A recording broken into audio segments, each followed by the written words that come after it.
fati Edi Ramës përcaktohet tërësisht nga Lubi Balluku dhe kjo ka krijuar një situatë të paimagjinueshme. Një presion të gjithanshëm banditesk publik-privat ndaj gjykatës kushtetuese.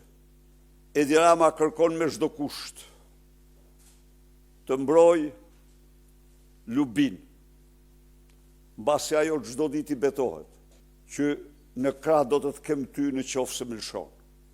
Akti i fundit i saj kërkon largimin e menjëhershëm të Spiropalit nga detyra e ministrës jashtme, sepse sipas saj ajo po handarra pas shpine, ajo çdo gjë ka realizuar siç faktojnë mesazhet, 6500 mesazhe në dosje 2/3 e cilave lidhen direkt me Ramën, ka zbatuar vetëm urdhat e saj.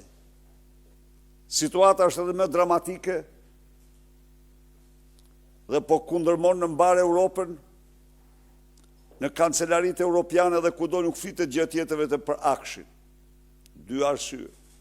Edi Rama ka përdor akshin për të përgjuar, për të kontrolluar jo vetëm çdo qytetar shqiptar, por dhe çdo të huaj në Shqipëri. Nga akshi janë eksportuar të gjitha dhanat, sekretet Shqipërisë dhe ato të Aleanca Atlantikut Veriut, tek organizatat kriminale dhe armiqtë e NATO-s.